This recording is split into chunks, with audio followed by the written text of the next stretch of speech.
اللهم صل على محمد وآل محمد. اعوذ باللہ من الشیطان الرجیم. بسم اللہ الرحمن الرحیم. اللہم صل علی محمد وآل محمد. میرے تمام سننے اور دیکھنے والے مومنین اور مومنات کو میری طرف سے میرے چینل ناطق قرآن کی جانب سے السلام علیکم.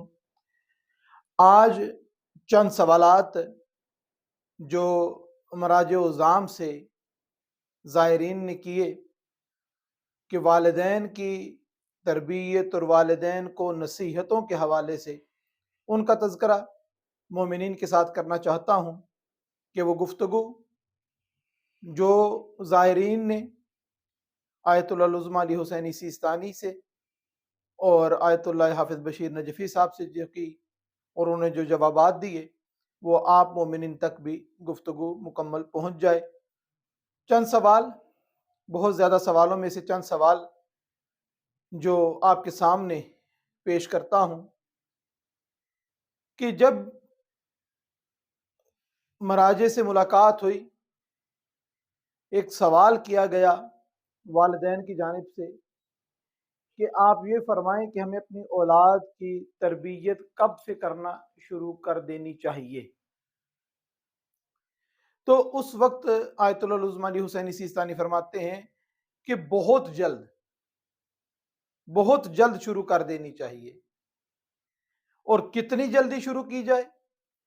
وہ فرماتے ہیں اتنی جلدی شروع کرو جتنی جلدی اس کی پیدائش کے بعد اذان اور اقامت میں جلدی کرتے ہو.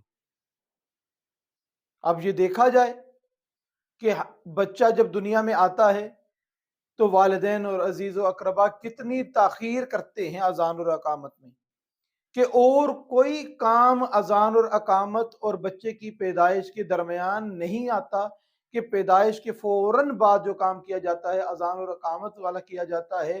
تو آیت اللہ فرماتے ہیں کہ اسی طریقے سے بچے کی تربیت کرنا شروع کر دو. اور ہمارے سامنے جناب امیر المومنین علی بن ابی طالب علیہ السلام کا فرمان ذیشان موجود ہے کہ جب مولا سے کسی نے پوچھا کہ میرا بیٹا 5 سال کا ہو چکا ہے تو مجھے بتائیے کہ میں اپنے بیٹے کی تربیت کب سے شروع کروں، کیسے شروع کروں.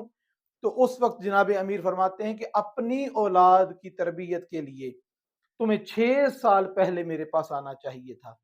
تو وہ حیران ہو کے پوچھتا ہے کہ کیا وجہ ہے کہ میرا بیٹا ابھی 5 برس کا ہے، 6 برس پہلے تو تھا ہی نہیں.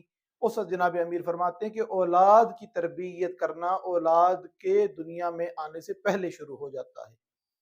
اور باقاعدہ یہ سائنس نے آج اس چیز کو ثابت کیا ہے کہ جب بچہ شکم مادر میں ہوتا ہے تو وہ عادات اور وہ طریقے، وہ باتیں جو ماں میں پائی جاتی ہیں یا اس ماحول میں جس ماحول میں ماں رہتی ہے اس ماحول کو بھی بچہ شکم مادر میں اڈاپٹ کرتا رہتا ہے.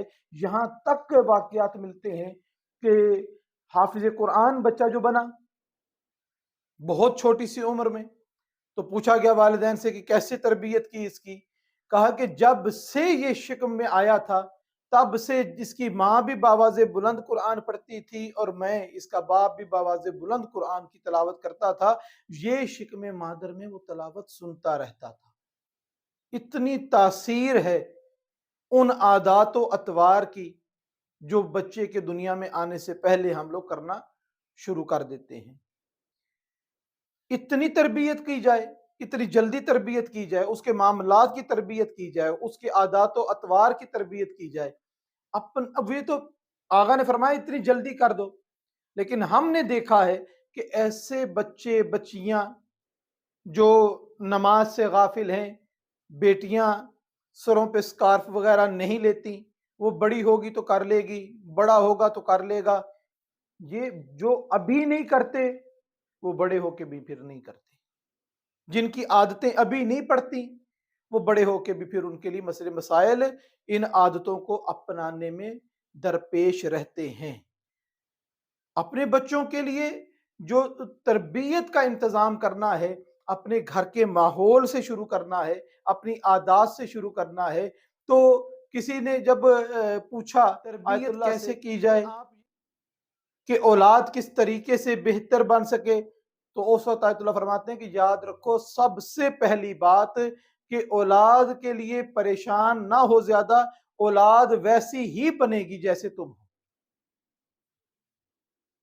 اولاد کے مستقبل کے بارے میں سوچتے ہو کہ وہ کیا کرے گی، تو جان لو جو تم نے کیا وہی کرے گی۔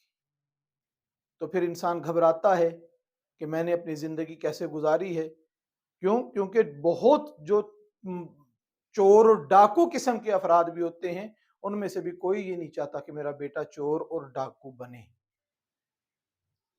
اور دوسرا سوال جو مراجع عظام سے پوچھا گیا کہ ہمیں اپنی بیٹیوں کی تربیت کے لیے کیا کرنا چاہیے، تو آقا نے فوراً جواب دیا کہ ان کی تربیت کے لیے سب سے بہتر یہ ہے کہ جتنی جلدی ممکن ہو ان کی شادی کر دی جائے، اور وہ رنگ جو منگنی کی یا شادی کی جو انگوٹھی ہوتی ہے ان کی ہاتھ میں پہنا دی جائے، کہ جس کی وجہ سے دیکھنے والوں کو بھی اور خود اس خاتون بیٹی کو بھی یہ احساس رہے کہ میں منقوہ ہوں، میرا نکاح ہو چکا ہے، میں شادی شدہ ہوں، یہ تصور اس کے اندر آ جائے جتنی جلدی ہو سکے۔ اب کتنی جلدی، یہ اب ہمارے معیارات الگ الگ ہیں کہ میٹرک کے بعد کر لینا جلدی ہے، یا ایم بی اے کر لے گی تب جلدی ہے، یا ڈاکٹر بن جائے پی ایچ ڈی کر لے گی تب اس کی شادی کرنا جو ہے وہ جلدی ہے، کتنی جلدی کی جائے۔ تو ہمارے لیے جو سیرت جناب سیدہ فاطمہ الزہرا صلوات اللہ علیہا موجود ہے، کہ جناب سیدہ سلام اللہ علیہ کی جب جناب سرور کائنات نے شادی کی، ان کی عمر مبارک کتنی تھی؟ تو وہ ہمیں تاریخ میں ملتا ہے کہ 9 سال جناب سیدہ کی عمر مبارک تھی۔ ہم 9 سال میں نہیں کرتے، ڈبل کر لیں، 18 سال میں اپنی بیٹی کی کر لیں۔ 18 سال میں بھی ماں باپ اپنی بیٹی کے رشتے کرنے کو تیار نہیں ہے، ابھی عمر چھوٹی ہے، ابھی پڑھائی کر رہی ہے۔ یاد رکھیں معاشرے کی برائیوں کی جو پنپنے کی وجہ ہے وہ یہی ہے کہ ہم نے جو کام وقت پہ کرنے والے تھے ان کو ڈیلے کر دیا، ان کو چھوڑ دیا، ان کو ختم کر دیا۔ اب آیت اللہ قبلہ مولانا مؤلف ہیں بحر الانوار کے علامہ مجلسی، ان کے بارے میں ملتا ہے کہ وہ اپنے درسگاہ سے اپنے کلاس سے اٹھ کر جب گھر گئے فارغ ہو کر، تو ان کی زوجہ نے کہا کہ مبارک ہو، آپ کی بیٹی بالغ ہو چکی ہے، اس قابل ہو چکی ہے کہ اس کی شادی کر سکیں۔ تو اسی پیروں آگا واپس کلاس میں جاتے ہیں، اور وہاں پر بچوں کے سامنے جو کلاس میں جوان بیٹھے ہیں ان کے سامنے کہتے ہیں کہ کون ہے تم میں سے جو میری بیٹی سے نکاح کرے، کیونکہ میری بیٹی نکاح کے قابل ہے، بغیر کسی شرط کے۔ کوئی اس کے اندر شرط نہیں رکھی گئی، مگر یہ دیکھ لیں یہ ہماری وجہ سے، یہ ہم جب اپنے بیٹیوں کو یہ عادت پڑ جائے نا کہ دین محمد اور آل محمد علیہ السلام پر عمل کرنے کی، پھر ان کی سوچوں میں فرق رہتا ہے۔ ورنہ جب بیٹی کا رشتہ ہے نا اور بالکل ابھی شروع کی عمر ہو، تو بیٹی پوچھتی ہے وہ کیسا ہے، لڑکی پوچھے گی اس کا رنگ کیسا ہے، اس کی شکل کس سے ملتی ہے، وہ دیکھنے میں کیسا لگتا ہے۔ جب اور ایج میں اضافہ ہو جاتا ہے تو پھر کہنا بیٹی تیرا رشتہ آیا ہے، تو وہ پھر پوچھتی ہے کماتا کیا ہے، کیونکہ وہ شکل والا پیریڈ گزر گیا، اس کو رنگ سے غرض نہیں، اس کو شکل سے غرض نہیں، اس کو قد کاٹ سے غرض نہیں، اس مال کتنا ہے اس کے پاس۔ اور جب اور زیادہ عمر گزر جاتی ہے اور پھر کہا جاتا ہے بیٹی تیرا رشتہ آیا ہے، تیرا کیا خیال ہے، تو وہ پھر پوچھتی ہے کہاں ہے رشتہ۔ اور وہ جو بہترین رشتوں کو ٹھکرا دیتے ہیں بغیر کسی وجہ کے، وہی لوگوں کو دیکھا گیا ہے۔ پھر جھولیاں پھیلا کے کبھی کسی کے دروازے پہ جاتے ہیں، کبھی کسی کے دروازے پہ جاتے ہیں، پھر ان کے مقدروں میں تو یا تو طلاق یافتہ آتے ہیں، یا پھر کیا کہتے ہیں 2 بیویوں والے آتے ہیں، یا بچوں والے شوہر جو ہیں ان کے ساتھ نکاح کے لیے تیار کیے جاتے ہیں۔ وقت پہ کام کرنا صحیح ضروری کام کرنا۔ جب ہم اپنے آپ کو ان کاموں سے جو ہمارے لیے لازم ہیں اس پہ اپنے آپ کو فوکس نہیں رکھتے، تو پروردگار ہمیں فضول کاموں کی طرف متوجہ کر دیتا ہے۔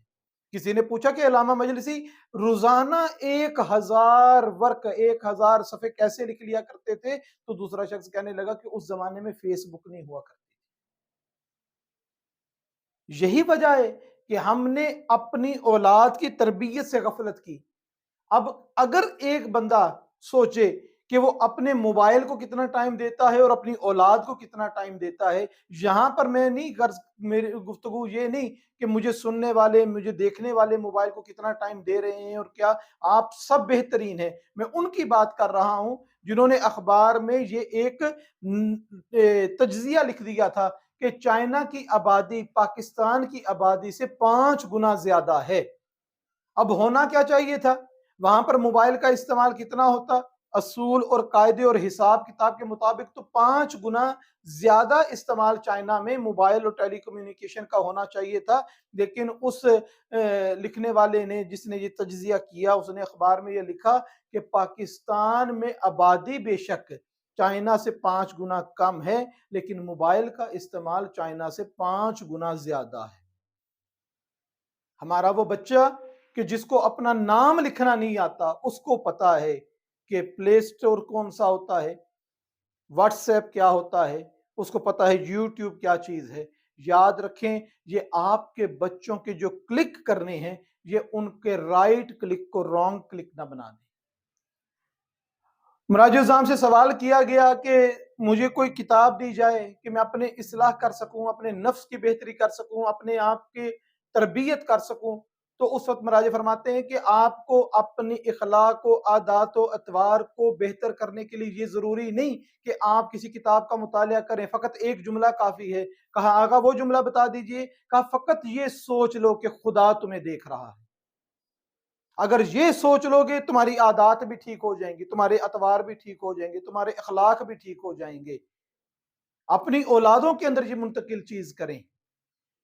ہم اپنی اولاد کو لے کر سیریس ہو جائیں کہ جس اہتمام سے اپنی اولاد کو اینڈرائیڈ موبائل دے کر اس کو بٹھاتے ہیں، اور جتنے شوق سے وہ اس چیز کو دیکھتا ہے، اور جتنے 1 گھنٹے کی مووی کو، آدھے گھنٹے کی مووی کو دیکھ کر وہ اظہار کرتا ہے، ماما میں بھی بیٹ مین بننا چاہتا ہوں، بابا میں بھی سپر مین بن کر اڑنا چاہتا ہوں، وہ 2 مہینے اور 15 دن کی مجلسیں سن کر، یا 2 مہینے 10 دن کی مجلسیں سن کر، وہ جناب علی اکبر علیہ السلام بننے کا جذبہ اگر اس کے اندر پیدا نہیں ہوتا، کردار جناب علی اصغر علیہ السلام اس میں پیدا نہیں ہوتا، تو اس میں وجہ کیا ہے؟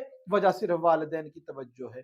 کیوں؟ کیونکہ ہم جو اس کو 1 گھنٹے کے لیے مجلس میں لے کر گئے ہیں نا، اس کے تمام آسائشوں کو خیال رکھتے ہوئے، اس کے لیز چپس بھی اس کے پاس ہیں، اس کے کھانے کی ٹافیاں اور کیک بھی اس کے پاس ہیں، کہ 1 گھنٹہ جو اس توجہ کو محسوس نہ کرے کہ کربلا میں کیا تھا، سیرت محمد اور آل محمد علیہ السلام کیا تھی، تو وہ کیسے فیل کرے گا کہ وہ کربلا والوں کا جو برداشت ہے، جناب علی اصغر علیہ السلام کی جو پیاس ہے، وہ نہیں فیل کر سکتا، نہیں محسوس کر سکتا۔ یہاں پر ہمیں چاہیے کہ جیسے اسکول سے بچہ جب آتا ہے تو اس کا بیگ کھول کے بیٹھ جاتے ہیں، کون سے ٹیسٹ دیے ہیں، کون سے ٹیسٹ نہیں دیے، ہم یہ دیکھتے رہتے ہیں، کون سا امتحان دیا ہے، بیٹا کیا پڑھ کے آئے ہو۔ کبھی مجلس سے واپس جا کے اپنی اولاد کو پوچھا ہو کہ بیٹا جو سنا ہے ذرا لکھ کے دکھا دو، بیٹا جو سنا ہے وہ ہمیں سنا دو۔ یہ جب تک نہیں کریں گے، ہماری اولادوں کی تربیت نہیں ہوگی۔ پروردگار سے دعا ہے کہ پروردگار جن کو اولاد نہیں دی ان کو صاحب اولاد فرما، اور جن کو اولاد عطا کی ہے ان کی بہتر تربیت کی توفیق عطا فرما۔ وما علینا الا البلاغ المبین۔